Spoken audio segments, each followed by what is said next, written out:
अस्सलाम वालेकुम and welcome to first lecture on complex analysis. Complex analysis के अंदर हम इस लेक्चर के अंदर कॉम्प्लेक्स प्लेन और कॉम्प्लेक्स नंबर्स के बारे में स्टडी करेंगे और ये देखेंगे कि किस तरह से आपने कॉम्प्लेक्स नंबर्स को कॉम्प्लेक्स प्लेन के अंदर डिनोट करना होता है, और ये भी देखेंगे कि जो कॉम्प्लेक्स प्लेन है ये किस तरह से रियल प्लेन से डिफरेंट होता है। उसके अलावा हम कॉम्प्लेक्स नंबर्स की कुछ नोटेशंस देखेंगे और ये भी देखेंगे कि किस तरह से हम दो कॉम्प्लेक्स नंबर्स को ऐड, सब्ट्रैक्ट और उनको हम मल्टीप्लाई कर सकते हैं। तो यहाँ पे सबसे पहले हम कॉम्प्लेक्स प्लेन ड्रॉ करके देखते हैं। तो जैसे हम कैलकुलस के अंदर एक रियल प्लेन ड्रॉ करते हैं जिसे हम R2 भी कहते हैं, जिसके अंदर एक्स एक्सिस और वाई एक्सिस होते हैं, इसके अंदर भी दो एक्सिस होते हैं। इस प्लेन को हम C से डिनोट करते हैं और इसके अंदर एक वर्टिकल एक्सिस होता है और दूसरा यहाँ पे एक हॉरिजॉन्टल एक्सिस होता है। जब कैलकुलस के अंदर हमने प्लेन पढ़ा था R2, तो उसके अंदर हमने इसको कहा था एक्स एक्सिस और इसको हमने कहा था वाई एक्सिस, लेकिन यहां पे ये एक्स एक्सिस नहीं है, इसे हम कहते हैं real axis. This is called real axis and this vertical axis is called imaginary axis.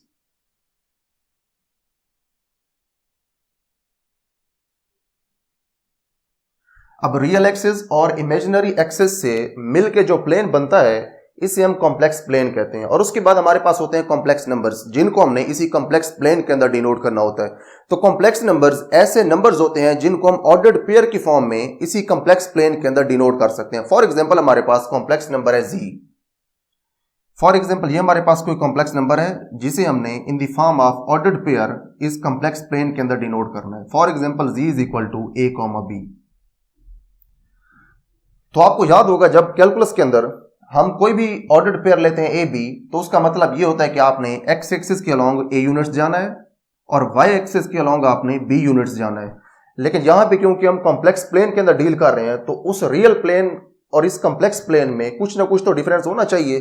तो डिफरेंस ये है कि आपके पास ये वाला जो पॉइंट है इसका, यहां पे जो आपके पास रियल एक्सिस है उसके अलोंग जो डिस्टेंस है वो है ए, जो कि इस ओरिजिन से है। और उसके बाद आपने इमेजिनरी एक्सिस के अलोंग जो यूनिट्स ट्रेवल करना है वो है बी आयोटा यूनिट्स। यहां पे तो हमारे पास बी है, लेकिन यही तो फर्क है उस रियल प्लेन और इस कॉम्प्लेक्स प्लेन के अंदर। वहां पे हम सिंपल बी लेते, जैसे यहां पे हमने ऊपर डिस्टेंस यहां पे लेना है या यूनिट्स लेने हैं। अगर हम रियल के अंदर डील कर रहे होते तो हम यहां पे सिंपली बी लेते, लेकिन हम डील कर रहे हैं कॉम्प्लेक्स प्लेन के अंदर, तो यहां पे बी की बजाय हम यहां पे लिखेंगे बी आयोटा। तो ये हमारे पास बेसिक डिफरेंस है रियल प्लेन और कॉम्प्लेक्स प्लेन के अंदर। जो रियल प्लेन होता है उसके अंदर एक्स एक्सिस और वाई एक्सिस होते हैं, लेकिन जो कॉम्प्लेक्स प्लेन है इसके अंदर आपके पास रियल एक्सिस और इमेजिनरी एक्सिस हैं। जो रियल एक्सिस है ये वाला, इसके ऊपर हमेशा आपने रियल नंबर्स डिनोट करने हैं, और जो इमेजिनरी एक्सिस है इसके ऊपर हमेशा आपके पास प्योर इमेजिनरी नंबर आएंगे। प्योर इमेजिनरी नंबर वो होते हैं जिनके साथ आयोटा होता है और उनका रियल पार्ट जीरो होता है। तो ये आपके पास कॉम्प्लेक्स नंबर है z is equal to a, b। इसकी जो दूसरी नोटेशन है वो होती है a प्लस बी आयोटा। ठीक है जी। जो आपके पास रियल नंबर्स के ऑर्डर्ड पेयर्स होते हैं इस तरह के, उन रियल नंबर्स वाले ऑर्डर्ड पेयर्स को आप इस फॉर्म में तो नहीं लिख सकते, इसीलिए क्योंकि हम इसको इस फॉर्म में लिख सकते हैं तो इसीलिए इसका जो रियल पार्ट है a वो आएगा रियल एक्सिस के ऊपर, और जो इसका इमेजिनरी पार्ट है b वो यहां पे आएगा, लेकिन इसके साथ जो आयोटा है वो भी आ जाएगा। तो ये आपके पास कॉम्प्लेक्स नंबर्स हैं और ये आपके पास कॉम्प्लेक्स प्लेन है। ये तो हमने एक जनरल एग्जांपल देखी है कि किस तरह से हम किसी भी पॉइंट को कॉम्प्लेक्स प्लेन के अंदर डिनोट कर सकते हैं। अब हम एक एग्जांपल इसकी देखते हैं। फॉर एग्जांपल हम यहां पे एक कॉम्प्लेक्स नंबर लेते हैं z is equal to -2 plus 2 iota. तो आपके पास जो इसका रियल पार्ट है वो क्योंकि नेगेटिव साइड के ऊपर है, तो इस रियल एक्सिस को हमें एक्सटेंड करना पड़ेगा नेगेटिव साइड के ऊपर। फॉर एग्जांपल यहाँ पे 1 है और यहाँ पे 2 है, तो ये -2 यूनिट्स हम इधर आ गए हैं। और उसके बाद इमेजिनरी एक्सिस के ऊपर आपने जाना है 2 यूनिट्स, तो जो आपने यहाँ पे डिस्टेंस लिया है उतना ही डिस्टेंस आपने ऊपर लेना है 1 और 2। लेकिन यहाँ पे आपने 2 नहीं लिखना, यहाँ पे 2 के साथ आपने आयोटा भी लिखना है, क्योंकि आप कॉम्प्लेक्स प्लेन के अंदर डील कर रहे हैं। तो ये -2 है, ये 2 आयोटा है। इसके अलोंग अगर आप जाएं तो आप यहाँ पे पहुंचते हैं, और उसके बाद आपने ऊपर जाना है तो आप फिर इसके अलोंग यहाँ पे पहुंचेंगे। तो आपके पास जो रिक्वायर्ड कॉम्प्लेक्स नंबर है वो यहाँ पे होगा z is equal to -2 plus 2 iota, और इसको आप ऐसे भी लिख सकते हैं -2, 2। ठीक है जी, ये भी आपके पास जी की नोटेशन हो सकती है। तो ये आपके पास कॉम्प्लेक्स नंबर थे और कॉम्प्लेक्स प्लेन था। इन दोनों के दरमियान हमने रिलेशन देखा है और हमने ये देखा है कि किस तरह से डिफरेंट कॉम्प्लेक्स नंबर्स को हम कॉम्प्लेक्स प्लेन के अंदर डिनोट कर सकते हैं। उसके बाद हमारे पास दो कॉम्प्लेक्स नंबर्स होते हैं, हमने अब ये देखना है कि वो दो कॉम्प्लेक्स नंबर्स किस वक्त आपस में बराबर होते हैं। फॉर एग्जाम्पल हम ये कहते हैं कि हमारे पास दो कॉम्प्लेक्स नंबर्स हैं 2 + 3 आयोटा और a + b आयोटा। ये कॉम्प्लेक्स नंबर्स उस वक्त आपस में बराबर होंगे जब इनके रियल पार्ट्स और इमेजिनरी पार्ट्स आपस में बराबर होंगे। जो रियल पार्ट होता है वो ये वाला पार्ट होता है जो कि आयोटा के बगैर वाला है, और जो इमेजिनरी पार्ट होता है वो आयोटा के साथ वाला पार्ट होता है। इस 3 आयोटा को, इस इकट्ठे 3 आयोटा को आपने इमेजिनरी पार्ट नहीं कहना। जो 3 है जो कि आयोटा के साथ नंबर मौजूद है वो इसका इमेजिनरी पार्ट होता है। तो अगर ये दोनों कॉम्प्लेक्स नंबर्स आपस में बराबर हैं तो इसका ये मतलब होगा, this implies that 2 = a and 3 = b। अब इस तरह से कुछ एमसीक्यूज के अंदर क्वेश्चंस भी आ सकते हैं कि आपके पास दो कॉम्प्लेक्स नंबर्स हैं और दोनों कॉम्प्लेक्स नंबर्स बराबर हैं, आप a और b की हमें वैल्यूज बताएं। तो इस तरह से हम a और b की वैल्यूज भी बता सकते हैं। अब हमने ये देखना है कि अगर कोई भी दो कॉम्प्लेक्स नंबर्स हों तो उनको हमने किस तरह से ऐड करना है। फॉर एग्जाम्पल हमारे पास एक कॉम्प्लेक्स नंबर है z1, ये है 2 + 5 आयोटा, और दूसरा कॉम्प्लेक्स नंबर है z2 और ये है 3 + 4 आयोटा। हमने अब इन दोनों को ऐड करना है। z1 + z2 = इन दोनों की वैल्यूज पुट कर दें, 2 + 5 आयोटा और उसके बाद प्लस है, इसकी वैल्यू है 3 + 4 आयोटा। उसके बाद ब्रैकेट्स ओपन कर दें, 2 + 5 आयोटा + 3 + 4 आयोटा। जो रियल नंबर्स हैं उनको इकट्ठा कर लें और जो इमेजिनरी नंबर्स हैं उनको इकट्ठा कर लें।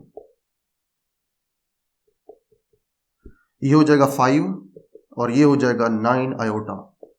तो इस तरह से आपने दो कॉम्प्लेक्स नंबर्स को ऐड करना है, उनके रियल पार्ट्स को रियल पार्ट्स के अंदर ऐड करना है और उनके जो इमेजिनरी पार्ट्स हैं उनको आपने इमेजिनरी पार्ट्स के अंदर ऐड कर देना है। अब जैसे हमने सम लिया है दो कॉम्प्लेक्स नंबर्स का, इसी तरह से आप दो कॉम्प्लेक्स नंबर्स का डिफरेंस भी ले सकते हैं। फॉर एग्जाम्पल हमारे पास यही कॉम्प्लेक्स नंबर्स हैं, इन्हीं को हम कंसिडर करते हैं और इनका इस बार हम लेते हैं डिफरेंस, z1 - z2।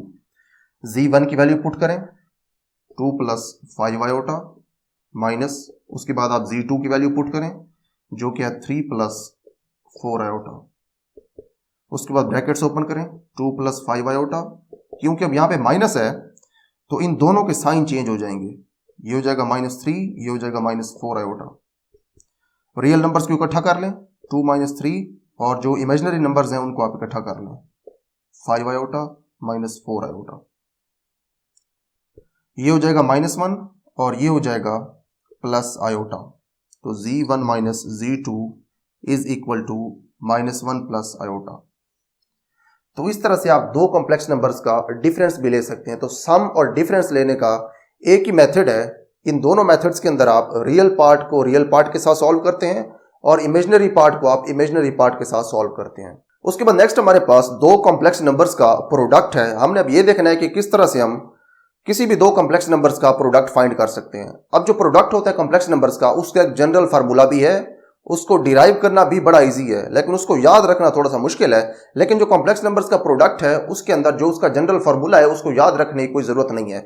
हम किसी भी दो कॉम्प्लेक्स नंबर्स का जो प्रोडक्ट है वो डायरेक्टली भी फाइंड कर सकते हैं। तो यहां पे हमारे पास दो कॉम्प्लेक्स नंबर्स हैं, इन दोनों नंबर्स का हमने अब प्रोडक्ट लेना है। एक नंबर है हमारे पास z1 और दूसरा हमारे पास कॉम्प्लेक्स नंबर है z2। इन दोनों का हमने प्रोडक्ट लेना है, तो दोनों की वैल्यूज हम यहां पे पुट करते हैं। पहला कॉम्प्लेक्स नंबर है 2 + 3 आयोटा और जो दूसरा कॉम्प्लेक्स नंबर है वो है 3 + 4 आयोटा। तो जिस तरह से आप अलजेब्राइक एक्सप्रेशंस को आपस में मल्टीप्लाई करवाते हैं, इनको भी हमने अब सिंपली वैसे ही मल्टीप्लाई करवा देना है।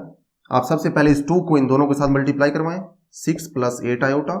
उसके बाद इस 3 आयोटा को आप इन दोनों के साथ मल्टीप्लाई करवाएं, ये हो जाएगा 9 iota + 12 iota square.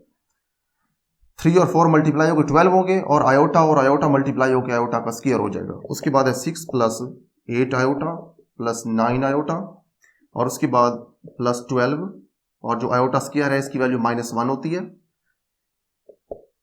6 + 8 iota + 9 iota और ये हो जाएगा -12। उसके बाद जो रियल नंबर्स हैं उनको इकट्ठा कर लें, 6 - 12, और इमेजिनरी नंबर्स को आप इकट्ठा कर लें, ये हो जाएगा -6 और ये हो जाएगा प्लस 17 आयोटा। तो इस तरह से आपने दो कॉम्प्लेक्स नंबर्स को मल्टीप्लाई करवा देना। This is the product of two complex numbers. तो ये है जी आपके पास दो कॉम्प्लेक्स नंबर्स का प्रोडक्ट। इस तरह से आपने किसी भी दो कॉम्प्लेक्स नंबर्स का प्रोडक्ट ले लेना है। जो भी आपको कॉम्प्लेक्स नंबर्स गिवन हो, आपने सिंपली उनको इस तरह से मल्टीप्लाई करवाना है जैसे आप अलजेब्राइक एक्सप्रेशंस को मल्टीप्लाई करवाते हैं, लेकिन आपने सिर्फ वहां पे आयोटा और आयोटा स्क्वायर की जो वैल्यूज हैं उसका आपने ख्याल रखना है।